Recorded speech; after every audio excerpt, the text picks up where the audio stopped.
नमस्कार सर, मेरा नाम राजू है। आज का टॉपिक है best mutual fund for kids children के लिए 2024 से शुरुआत करना चाह रहे हैं और उसके आगे भी कंटिन्यू करेंगे। अभी तक म्यूचुअल फंड नहीं किए हैं, बच्चे के लिए अपना जीवन जितना जीना था जी लिए, बच्चे के लिए करना चाहते हैं, पोता पोती के लिए करना चाहते हैं। ये म्यूचुअल फंड के झंझट से अभी तक दूर ही थे, कभी समझ में नहीं आया, किसी ने समझाया भी नहीं। जहाँ भी देखो इंश्योरेंस का एजेंट था, ये वाला एजेंट तो कभी मिला ही नहीं, एडवाइजर मिला ही नहीं। चलिए शुरू करना चाहते हैं बच्चे के नाम पे। तो मैं यहाँ पे बताऊंगा, डरना नहीं है, कोई भागता डूबता हराता नहीं है। एसबीआई का टॉप 5 म्यूचुअल फंड स्कीम, सिर्फ एसबीआई, कोई तामझाम में दूसरे में नहीं पढ़ना है। आपका अकाउंट एसबीआई में है, बच्चे के नाम पे ज्वाइंट करा लीजिए या अपने नाम पे कराइए, पेरेंट्स के नाम पे कराइए, बच्चे को नॉमिनी बना दीजिए, वो सब कुछ जैसे है वैसे चलेगा। उनके एजुकेशन के लिए करना है, मैरिज के लिए करना है, उनको घर गिफ्ट करना है, जो भी करना है, उनको कोई बिजनेस खोल के देना है, उनके लिए वेल्थ क्रिएशन करना है। टाइम आपके पास 15 साल से ऊपर है, 12 साल 15 साल उससे ऊपर है। टॉप 5 एसबीआई का सिर्फ स्कीम, और लगभग 1 करोड़ रुपये का आप कारपोस बनाना चाहते हैं। उसके लिए आपको StarSIP.in पे विजिट कीजिए, ऐप है उसको डाउनलोड कर लीजिए और सिर्फ एसबीआई का सेलेक्ट करना है। तो इसके लिए ऑल एएमसी है, हम इसमें सेलेक्ट करेंगे सिर्फ एसबीआई म्यूचुअल फंड। सेलेक्ट कर लिया। ऑल इक्विटी, लास्ट 13 साल का हम यहाँ पे एक रिकॉर्ड देखते हैं। 10 लाख रुपए इन्वेस्ट किया वन टाइम। तो कौन कौन सा फंड टॉप 5 होगा? तो सबसे पहले आता है एसबीआई स्मॉल कैप, सिर्फ और सिर्फ एसबीआई का 5 लेना है। दूसरा है एसबीआई मैग्नम मिड कैप और तीसरा है एसबीआई फोकस्ड इक्विटी। एईएम देखते हैं 21,000 करोड़, 13,000 करोड़, 29,000 करोड़। पिछले 13 साल में जो पैसा बनाया है, कब से कब तक? 2010 से लेकर 2023 तक। बीच में मार्केट कहाँ गया नहीं गया, सुनामी आया, भूकंप आया, कितना तरह का युद्ध हुआ, उस सबको भूल जाते हैं। उस 10 लाख रुपया का पैसा वैल्यू बना है 1 करोड़ 16 लाख, दूसरे फंड में 80 लाख, तीसरे फंड में 79 लाख। एवरेज करके आप देख लीजिए, कॉपी कलम लेके, एवरेज कितना होता है? 20% का सालाना रिटर्न, 17% का सालाना रिटर्न, 16% का सालाना रिटर्न। कुछ लोग बोलते हैं 16 हर साल मिला क्या? नहीं भाई, ऐसे नहीं मिलता है मार्केट में। कभी 16 हुआ, कभी -10 हुआ, कभी 20 हुआ, कभी -30 हुआ, कभी 60 हुआ, ऐसे करके परसेंटेज अलग अलग हुआ। डिवाइडेड बाय 10 ईयर्स, 10 करेंगे तो 16% या 17% या 20% का रिटर्न मिला। तो 3 फंड तो आप समझ गए। चौथा फंड में बोलता हूं यहां पे इंडेक्स फंड एक बोलता हूं लेने के लिए। एक इंडेक्स कौन सा? एसबीआई का small cap index, SBI Nifty small cap 250 index. ये एक इंडेक्स फंड ले लेंगे और एक एसबीआई का लेंगे टैक्स बचाने के लिए, SBI long term equity 80C के अंदर ये फंड आता है। 15,000 करोड़ का ईएम है। यहां पे 10 लाख रुपए किसी ने वन टाइम इन्वेस्ट किया था, हालांकि वन टाइम नहीं करते हैं, जस्ट रिकॉर्ड के लिए बता रहा हूं। 51 लाख रुपए बनाए 13.43% के रेट से। तो 5 फंड कौन कौन सा हो गया? SBI small cap, SBI mid cap, SBI focused equity, SBI long term equity. यदि आप 80C के अंदर पैसा इन्वेस्ट नहीं करना चाहते हैं, ऑलरेडी पहले से पैसा इन्वेस्टेड है, जीएसओपी है या जो भी किए हैं 80C में आप किए हैं, तो एसबीआई मल्टी कैप फंड ले लेंगे। और लास्ट वाला फंड है SBI Nifty 250 small cap index. ये तो हो गया वन टाइम का बात। यदि हम एसआईपी का रिकॉर्ड चेक करें तो सेम इसी सब फंड में, यहां पे StarSIP में हमने पहले वन टाइम सेलेक्ट किए थे, अभी एसआईपी परफॉर्मेंस चेक किए। पहले क्या था? वन टाइम लमसम, अभी एसआईपी वन टाइम। यहां पे एसबीआई का ही फंड है, ऑल इक्विटी, मतलब जितने भी इक्विटी हैं सब आ जाए यहां पे। लास्ट 13 साल अगर 10-10 रुपए पर मंथ का एसआईपी किया तो एसबीआई स्मॉल कैप का एक रिकॉर्ड देखते हैं, 2 का आप खुद देख लीजिएगा। 21,000 करोड़ का ईएम है, 10,000 रुपए पर मंथ, 18/1/2011 से 2023 तक पैसा जमा करते गए। तो टोटल कितना जमा किए वो दिखा देते हैं। उसका पैसा बना है 83,28,000, 23.7% का सालाना रिटर्न मिला है। यहाँ पे कौन सा एसेट क्लास है जो हाँ आपको 23% का सालाना रिटर्न मिला है? यदि इसके कैश फ्लो में जाते हैं तो बेहतरीन पेज खुलता है यहाँ पे। अब सिर्फ एसबीआई का बात है, सिर्फ एक स्कीम का 10,000 रुपये per month, SBI small cap, कब से कब लेके कब तक? 18/1/2011 से लेके 18/12/2023 आज तक। यहां पे जो पर मंथ जमा किए 10-10 रुपए पर मंथ, तो 15,60,000 जमा कर दिए मूलधन। उसका वैल्यू है 83,28,000। आप कहेंगे कैसे हो सकता है? भरोसा ही नहीं हो रहा है। हो ही नहीं सकता है। जिनके मन में ऐसा क्वेश्चन आता है हो ही नहीं सकता है, तो उसके लिए यहाँ पे कैश फ्लो का इंतजाम है। यहाँ पे जब आप कैश फ्लो में जाएंगे, यहाँ पे कैश फ्लो चेक करेंगे, तो यहाँ पे एक एक दिन करके जब 18/1/2011 को 10,000 रुपया डाला, तब उसके यूनिट का प्राइस था 11 रुपया। इस तरह से करके इतना यूनिट मिला, फिर अगले महीना इतना यूनिट मिला, फिर अगले महीने इतना मिला। आप देखिए 840 यूनिट मिला, उसके बाद 885 यूनिट मिला, ज्यादा मिला। ज्यादा मिला का मतलब क्या होगा, एनएवी का रेट कम हुआ होगा। 11 रुपया 90 पैसा से 11 रुपया 29 पैसा, एनएवी का रेट कम हुआ तो हमको यूनिट ज्यादा मिला। जब जब ज्यादा यूनिट मिलेगा तब तब आपको खुश होना चाहिए, लेकिन होता नाराज है, क्योंकि आप देखते हैं मार्केट को, मार्केट गिरता है तो एनएवी का रेट भी गिरता है। जब रेट गिरता है तो आपको यूनिट ज़्यादा मिलता है। तो हम हमेशा खुश होते हैं मार्केट जब गिरता है और उसमें पैसा इन्वेस्ट करते हैं तो यूनिट आपको ज़्यादा मिलता है। इस तरह से करके आपका जो यूनिट मिल रहा है वो इतना एक्यूमुलेट होता जा रहा है।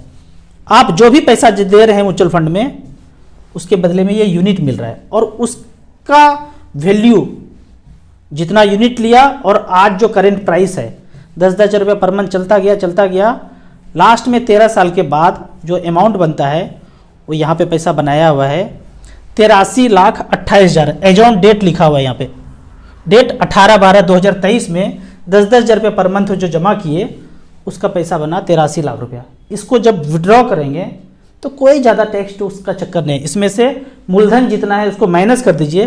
83 लाख में मूलधन कितना था, हमने मूलधन जो पैसा जमा किया था वो हम जमा किए थे 15 लाख, इसको माइनस कर दीजिए 83 लाख में। जो पैसा बचा उस पर 10% टैक्स जाना है, बस इतना ही सिंपल है। यदि आप कहीं और पैसा लगाते तो 30% के स्लैब में है तो 30% के रेट से आपको टैक्स देना पड़ता। अब मैं यहाँ पे ये बताना चाह रहा हूँ कि आप अगर कोई भी एसबीआई का प्रोडक्ट लिए हुए हैं और वो म्यूचुअल फंड नहीं है, या म्यूचुअल फंड भी है तो कोई और स्कीम है, आप ब्रांच गए, कोई एनएफओ लॉन्च हो रहा था उसमें आपका पैसा लगा दिया, उन सब से निकल करके, या SBI life insurance, LIC life insurance, post office scheme कोई भी हो, लेकिन आपके पास टाइम ज़्यादा है, ये नहीं कि 1-2 साल है, 1-2 साल 3 साल 4 साल बचा हुआ है तो इसी में कंटिन्यू करके पैसा निकाल लीजिए। लेकिन आपके पास 12 साल 15 साल से ऊपर टाइम है तो सारे पैसे को वहां से निकाल करके टॉप 5 इक्विटी स्कीम जो एसबीआई का बताया है यहाँ पे लगाते दीजिए। यहाँ पे अगर मैं देखता हूँ तो एईएम सबका 5,000 करोड़ से ऊपर है। सिर्फ परसेंटेज हमने नहीं देखा है, रिटर्न नहीं देखा है, एईएम को देखा है। अब कुछ कमेंट्स का बात करते हैं। यहाँ पे कमेंट्स में यहाँ पे क्वेश्चन पूछा गया है कि एनजे वेल्थ के द्वारा एसआईपी कर रहे हैं, क्या ये ऐप सुरक्षित है? कोई भी ऐप म्यूचुअल फंड में लेते हैं सब सुरक्षित है। ऐप को म्यूचुअल फंड से ज़्यादा कोई मतलब नहीं है। इसको आप ऐसे समझिए कि आप एक एलजी का टेलीविज़न खरीदते हैं, आप फ्लिपकार्ट से भी खरीद सकते हैं, अमेजोन से भी खरीद सकते हैं, या दुकान में जाके खरीद सकते हैं। कुछ भी खराबी होगा 1 साल 1.5 साल 2 साल में जो गारंटी पीरियड के अंदर है तो आप कहाँ फ़ोन करेंगे? एलजी के कॉल सेंटर में फ़ोन करेंगे। उसी तरह आपने किसी ऐप से म्यूचुअल फंड लिया, कहीं से भी लिया, हो सकता है कि आने वाले दिनों में अमेजोन बेचना शुरू कर दे, फ्लिपकार्ट बेचना शुरू कर दे, ऐसे तो सैकड़ों ऐप हैं ही। उस ऐप को बंद हो जाए, खत्म हो जाए, कुछ भी हो जाए, आपको आपने खरीदा क्या?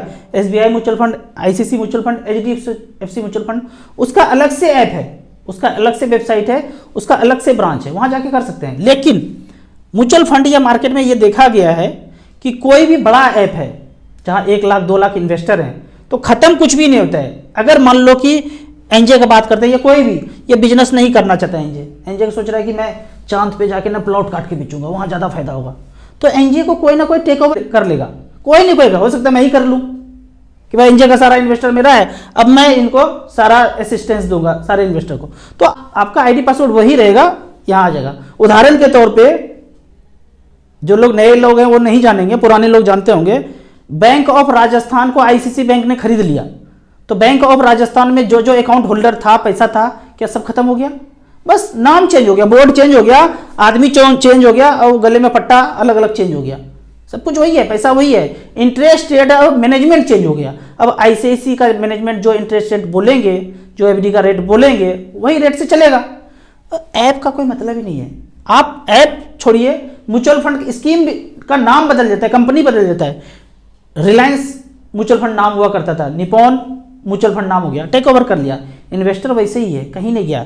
ऐप तो बहुत छोटा चीज है। ऐप जब आप स्टेटमेंट म्यूचुअल फंड का देखते हैं उसमें ऐप का कोई नाम नहीं होता है, एआरएन नंबर होता है, एडवाइजर कोड होता है, जब आप पैसा निकालने जाते हैं कोई कुछ नहीं पूछेगा आप किससे लिए थे, राजू से लिए थे, star SIP mutual fund, NJ, asset plus, कुछ भी नहीं पूछा जाएगा।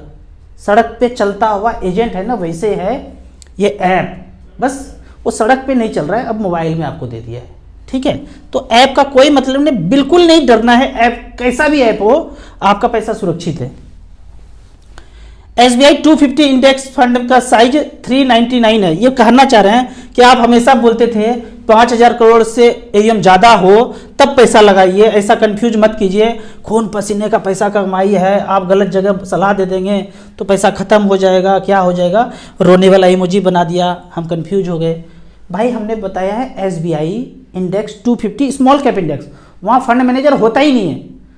हमने बताया था कि AUM अगर ज़्यादा होगा तो फंड मैनेजर ज़्यादा अच्छा होगा। जाहिर सा बात है, किसी के पास 100 करोड़ का AUM है, किसी के पास 10,000 करोड़ का AUM है, 20,000 करोड़ का AUM है, तो कौन सा फंड मैनेजर अच्छा होगा? जिसके पास AUM ज़्यादा है वो फंड मैनेजर ज़्यादा अच्छा होगा, अनुभवी होगा, एक्सपर्ट होगा। पर यहाँ तो फंड मैनेजर है ही नहीं ना, यहाँ तो इंडेक्स है, कंप्यूटर खेल रहा है सब कुछ। तो यहाँ तो AUM कम हो या ज़्यादा हो, आपको रिटर्न वही मिलेगा जो इंडेक्स में return Nifty 250 index small cap में मिलेगा। तो यहाँ पे साइज कम हो ज़्यादा हो कोई ज़्यादा फर्क नहीं पड़ता है, आप एक इंडेक्स फंड जरूर अपने पोर्टफोलियो में जोड़ सकते हैं। अगला क्वेश्चन है, स्टार्ट SIP करना चाहता हूँ, पोर्टफोलियो मैनेजमेंट सजेशन दीजिए। इसके लिए आपको सिंपली जो है, जो लिंक है उसमें जाके ऐप को डाउनलोड कर सकते हैं एसेट प्लस का, या जहां भी आपका कोई भी ऐप है, ऐप में रजिस्ट्रेशन करने के बाद या आपका लोकल एडवाइजर होगा म्यूचुअल फंड का, उनके पास जाके सिंपली आप starsip.in में जाएंगे। देखिए आप नॉलेज हमसे ले लीजिए, वेबसाइट हमारा यूज कर लीजिए, पर्सनली वहाँ का जो लोकल एडवाइजर है उनसे सलाह लेके आप म्यूचुअल फंड का सारा काम कर सकते हैं। ज़्यादा नहीं समझ में आता है, हेल्प जरूर लीजिए लोकल एडवाइजर का। तो स्मॉल कैप में आपको जाना है, निपॉन स्मॉल कैप में 2000, SBI स्मॉल कैप में 2000, DSP स्मॉल कैप में 2000, एक्सिस स्मॉल कैप में 2000, कोटक में भी ले सकते हैं, फ्रैंकलिन भी कर सकते हैं, सुंदरम भी कर सकते हैं, HDFC भी कर सकते हैं, क्वांट स्मॉल कैप भी कर सकते हैं। 7-8 स्मॉल कैप में लगा के छोड़ दीजिए, 5000 तक स्टॉक है। टाइम आप दीजिए, 1 करोड़ रुपया बनने में टाइम नहीं लगता है, हमारा बना है किसी का भी बन जाता है। एक बहुत अच्छा अंग्रेजी में सेंटेंस है, if one can do another can do. हम कर लिए, कोई भी कर सकता है, उस रास्ते पे चलते रहिए, मंजिल मिल जाएगा। एक चीज और आप कैलकुलेट कीजिए इन्वेस्ट करने के पहले। मान लेते हैं कि आपने डिसाइड किया 10,000 रुपये पर मंथ करेंगे, starsip.in में गए, यहाँ पे SIP लमसम का कैलकुलेटर है, सिंपल कैलकुलेटर है, इससे बेहतरीन कोई कैलकुलेटर दिखे। एक चीज और बोलना चाहूँगा, लगभग 10,000 लोग हमें सारे वीडियो अच्छे से देखते हैं। कोई भी सजेशन हो, कोई चीज़ इंट्रोड्यूस करना है starsip में, तो आप मुझे कमेंट्स में लिखिए, पर्सनली व्हाट्सएप कीजिए। कोई एरर हो, कोई इम्प्रूवमेंट हो, वो तो जरूर कीजिए। एक इम्प्रूवमेंट था, इक्विटी में प्रॉब्लम था, स्मॉल कैप कितना है, मिड कैप कितना है, इंडियन इक्विटी कितना है, उसके परसेंटेज में कुछ एरर था, वो सॉल्व हो गया है। आप जरूर फीडबैक दीजिए, starsip.in की वेबसाइट पे कोई भी दिक्कत है हमें फीडबैक दीजिए, क्योंकि इतना सारा डाटा है ना, एक आदमी उसको सर्च नहीं कर सकता है। लेकिन कहीं भी एरर हो हमें फीडबैक दीजिए, हम उसको सॉल्व करेंगे। यहाँ पे आपको करना क्या है, साधारण आदमी को 10,000 रुपये पर मंथ कर रहे हैं, बच्चे के नाम पे कर रहे हैं, चाइल्ड के नाम पे कर रहे हैं, लंबा समय है उसके लिए वेल्थ क्रिएशन करना है, 10,000 रुपये पर मंथ करते हैं, 18 साल तक इन्वेस्ट करते रहे, और यदि 15% का रिटर्न मिलता है तो 21,60,000 जमा करेंगे, 1 करोड़ 10 लाख बन जाएगा। एकदम दूरदृष्टि, पक्का इरादा, 1 करोड़ के पहले पैसा नहीं निकालेंगे, कोई प्लॉट फ्लैट इधर उधर चर्चा नहीं करेंगे, कोई गाड़ी छकड़ा नहीं खरीदेंगे, दुकान भाड़ा पे नहीं लगाएंगे। यहाँ पे 1 करोड़ रुपया स्टैंड बाय बनाना है। जितना करना था अपना ताम झाम सब कुछ करके बैठ गए हैं, दुनिया देख चुके हैं। यहाँ पे मचपंच फंड में 1 करोड़ 10 लाख बनाना है, तो 15% यदि मिलता है, कोई गारंटी नहीं है, यदि मिलता है, यदि 12 मिलेगा तो क्या होगा, 13 मिलेगा तो क्या होगा, ये सब आपको यहाँ पे कैलकुलेट करना है। 76,54,000 बनता है। यदि आप कुछ भी नहीं करेंगे ये सब, तो आने वाले 15-16 साल में 5-6-7% से ज़्यादा रिटर्न नहीं मिलेगा। 5 के रूप से कैलकुलेट कीजिएगा, 6 से कैलकुलेट कीजिएगा, 60% के रेट से वही 10,000 18 साल तक चलता रहे तो 43 लाख रुपए बनता है। स्मॉल कैप मिड कैप में अपॉर्चुनिटी है, 15, 16, 17, 18 तक मिल सकता है। हमने 15 कैलकुलेट किया है, 17, 18 से क्या मिल सकता है आप खुद कैलकुलेट कीजिए। आपको इसी तरह म्यूचुअल फंड के बारे में और कुछ जानना है, इन्वेस्टमेंट के बारे में जानना है, तो इस नंबर पर मुझे व्हाट्सअप कर सकते हैं। आप कमेंट सेक्शन में अपना फाइनेंशियल क्वेश्चन पूछते रहिए, मैं वीडियो बना के इस तरह जवाब देता रहूँगा। वीडियो अच्छा लगता है तो व्हाट्सएप यूनिवर्सिटी में दोस्तों को भी जरूर शेयर कीजिए। अभी आने वाले 7 जनवरी को मैं लाइव क्लास करूँगा जीरकपुर चंडीगढ़ में, आप हमसे आके पर्सनली मिल सकते हैं। Thank you so much.